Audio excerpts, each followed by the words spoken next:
நான் சொன்ன இந்த லிவிங் டுகெதர் ரிலேஷன்ஷிப் பல பேர் வந்து அங்க வேக வேகமா சொல்லிட்டு இருந்தீங்க இந்த மாதிரி இது தப்பான அட்வைஸ், நீங்க எப்படி இந்த லிவிங் டுகெதரை அக்செப்ட் பண்ணிக்கலாம்? ஐயா நல்லா புரிஞ்சுக்கோங்க, நான் சொல்றத தெளிவா கேட்டுக்கோங்க.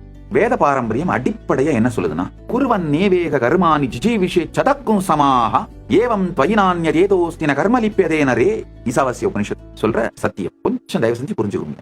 மனிதன் அடிப்படையா ஆனந்தமா நிம்மதியா நல்லபடியா உடலாலும் மனதாலும் உயிராலும் இனிமையா எக்ஸைட்டடா இன்ஸ்பயர்டா வாழணும். அதுக்குத்தான் நான் எல்லா அறிவுரைகளும் சொல்றேங்க. முதல்ல நான் என்ன சொல்லியிருப்பேன்னா, டீனேஜ் மேரேஜ் பத்தி சொல்லியிருப்பேன். அதாவது யார் யாருக்கெல்லாம் லார்ஜ் ஜாயிண்ட் ஃபேமிலி இருக்கோ, இந்த மாதிரி சூழ்நிலை பாத்தீங்கன்னா, நீங்க கல்யாணத்துக்கு பிறகு கூட கணவனோ மனைவியோ ஏதாவது தப்பு பண்ணா தாய் மாமனே கை நீட்டி அடிச்சிருவாரு, பெரியப்பா அடிச்சிருவாரு. அதாவது அந்த அளவுக்கு அவங்களுக்கு உங்க மேல உரிமை இருக்கும்.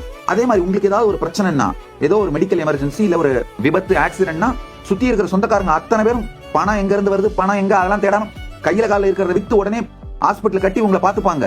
இந்த மாதிரியான திருமணம் செய்யறவங்களுக்கு ஒரு நல்ல விஷயம் என்னன்னா, ரொம்ப சின்ன வயசுல இருந்தே நீங்க 2 பேரும் ஒன்னாவே உங்க வாழ்க்கைய பில்ட் பண்ண ஆரம்பிப்பீங்க. அதே மாதிரி பெண்ணோட மூட் ஸ்விங்கு, ஆண் அந்த பக்கம் இந்த பக்கம் திரும்பி பாக்குறது, இது எல்லாத்தையும் உறவினர்கள் கரெக்டா சரி பண்ணிடுவாங்க. நீங்க நைட்டு லேட்டா வீட்டுக்கு வர முடியாது, தண்ணி அடிச்சு வீட்டுக்கு வர முடியாது, வீட்டுல சிகரெட் பிடிக்க முடியாது.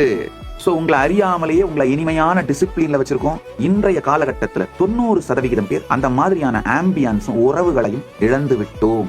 அதனை வைத்து வாழ்ந்து கொண்டிருக்கின்ற 90% மக்களுக்கு லிவிங் டுகெதர் ரிலேஷன்ஷிப் தான் கம்மியான துக்கத்தை அளிக்கக்கூடிய பாதைன்னு நான் ஃபீல் பண்றேன். ஒன்னா வாழ்ந்து பார், ஒரு வருஷம் எப்படி உங்க 2 பேருக்கும் ஒத்து போகுதுன்னு பாருங்க.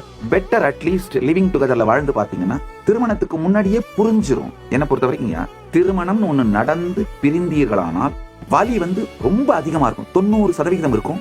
ஷ்ரிங்க் ஆயிடுறீங்க, கொலாப்ஸ் ஆயிடுறீங்க, மென்டலா டிப்ரெஷனுக்கு போயிடுறீங்க, வாழ்க்கை வெறுத்து போகுது. திரும்ப உங்க லைஃபை ரீஸ்டார்ட் பண்றதுக்கு சில நேரத்துல வருடங்கள் கூட ஆகுது. அப்படி இல்லாம லிவிங் டுகெதர்ல இருந்து பிரேக்கப் ஆகி போனீங்கன்னா, லிவிங் டுகெதர்ல இருந்து பிரேக்கப் ஆகி போகணும்னு நான் சொல்ல வரல. பிரேக்கப் ஆகி போனா வலி கொஞ்சம் கம்மி, 50% இருக்கும். வலி குறைந்த வழி ஓகே அப்படின்னு சொல்றேனே தவிர அதை நான் ஏற்றுக்கொள்ளவில்லை.